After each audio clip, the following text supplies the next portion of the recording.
by a quarterback in this game, Dalton, is number 4 Florida State taking down Clemson 31-24 in overtime. We mentioned before how Clemson's a bad matchup for Florida State, and Dalton, they took them down on the wire in this one. They sure were. They proved to be every bit as bad a matchup as possible. Clemson ran the ball reasonably well, although Florida State graded higher than they would, somewhere around an 83.7 run D grade. I thought it would be lower than that considering the amount of yards they gave up, but they didn't give up too many explosive runs. Florida State couldn't run the ball at all. I believe it was under 40 yards rushing. I got 16 design carries for 28 yards for Florida State. It was just non-existent. This was a game, and if there was ever a game, they needed it. And if there was a Heisman moment, if he's in the race, Jordan Travis willed them to a win in this game. He just did. Even schematically, by the last about 8 to 10 minutes in the fourth quarter and overtime, Florida State looked like just ran out of ideas. It was just, we just need Travis and Coleman and Wilson to be better. I mean, Coleman on the winning touchdown, just an incredible catch, an incredible throw. Florida State just relied on their best players. And in moments like that, in games like that, that's just what you do. But Jordan Travis, when he wasn't pressured, 89.4 grade in a clean pocket, 4 big-time throws, all in the second half. He just willed them to a win. And the other one, too, Kalen DeLoach with the strip sack and the fumble recovery and the touchdown. If Florida State were to make the playoff, run the table, or even make it with one loss or what, that's the play of their season. Yep. That's the play of the year. They were down 7.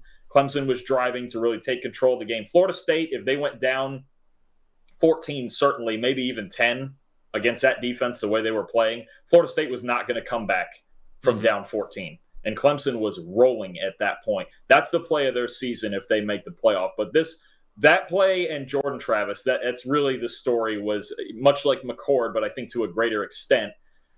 Jordan Travis just willed them to a win in this game. He did. And their defense stepped up just in the moments when they needed him to. And as far as Clemson goes, I think Cade Klubnik, that was probably as good as he's played in the 4 games we've seen this year.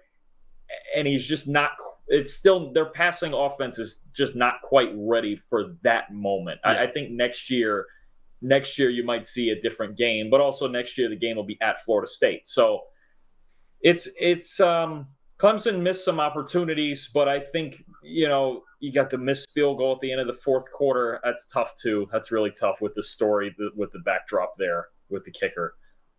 But it's just one of those things where Travis just willed him. He just willed him to it, and it really more power to him. If he's in this Heisman race, you're going to see that be the moment. Oh, definitely. And, I mentioned this before on Twitter, but every championship team, it seems like they have some luck along the way. This was that lucky game for Florida State.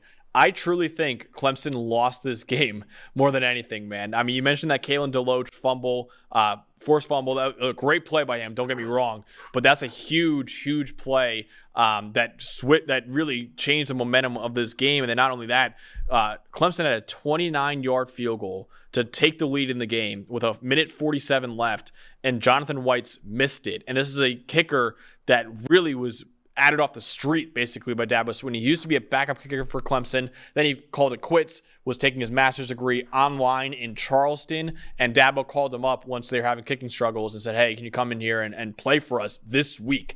So he really didn't have much time to get ready for it, and he missed a 29-yard kick to take the lead in this game when ultimately he could have won the game for Clemson. And then the other thing I want to say about Clemson losing this game, their play calling, man. I love what Garrett Riley was doing in the first half, especially with all those throws over the middle. They were really exposing Florida State there.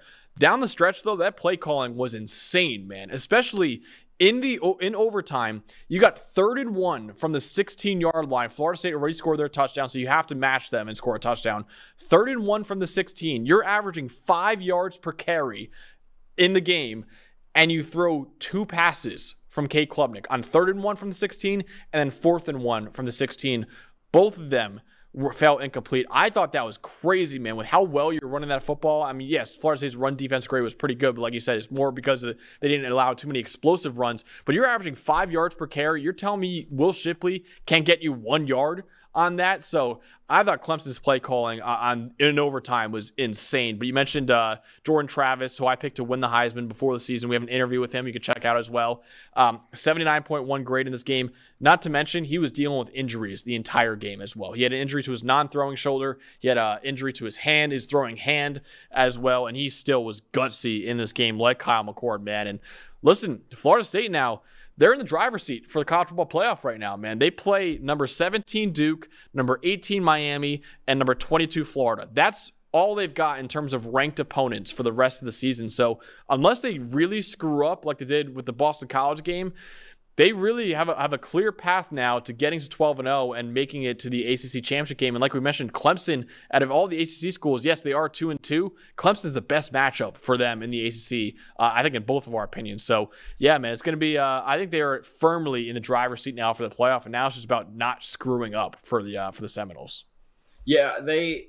Well, I think that might be a harder road than you think. I'll tell you, Duke's playing really well, especially on defense. But luckily, they get the game at home. Miami, Tyler Van Dyke's the highest graded passer in the country right now. So Miami, you could see that as a shootout. And Florida plays kind of a similar style to Clemson that could give them a lot of issues. Look, Florida State, anytime, because it's so rare, anytime you come out of Clemson with a win is a big win, and you just say, okay, we survived. We're good. Cool. I think it's great for Florida State to have a bye week this coming week. Yeah. They do need to get better. If they play the way they've played the last 2 weeks on the whole, they will not make the playoff. Yeah. They won't. They need to improve as the season goes on. The Syracuse game, Syracuse is undefeated. That's going to be a fun one. Duke is physical, man. Their defense, their secondary, they can really play. They can cause Florida State some issues on the back end. Florida State needs to find balance. They need to find run game. They need to find run defense. I'm not saying they have to be elite. They don't. I know they're not going to be an elite run defense. We've seen that. We've already seen it through 4 games. But they need to be better. If 4 weeks from now, Florida State is the same team they were, I should say, on Saturday, the last 2 Saturdays, they won't make the playoff. They may not win the conference. They do need to continue to improve because it's been shaky. Now, I give them a pass for Clemson. You win at Clemson, whatever. You're good. That's fine. However you need to win, overtime, missed field goals, willpower, best players, and I think that's all it comes down to and is in a big moment. Florida State relied on their best players. And you mentioned at the end of 3rd and 1, the 4th and 1, Shipley and Maffa are clearly Clemson's best players offensively. Put the game in their hands. And honestly, just drag it out. Continue to drag it out and throw punches. But, one team relied on their best players. The other didn't. Florida State is just going to have to continue to improve. Right now, are they rightfully the number 4 team in the country? Are they still number 4 in the AP poll? 5 now. 5 now? I mean, you look at the way they've played the last 2 weeks, and it's hard to argue. They have to continue to get better. They may have to run the table, even with the ACC being better than it's been the last couple of years, a little more depth. But look, Duke is going to be a tough game. Miami's going to be a tough game. Florida's going to be a tough game. Now, I don't think Florida is better than Florida State, but it's a bad matchup again. Run the ball, solid secondary. The same thing as Clemson and Duke for that matter. I mean, it's going to be a tough road, and they have to get better. If they're the same team 2 weeks from now that they've been the last 2 weeks, you might see the cracks really start showing.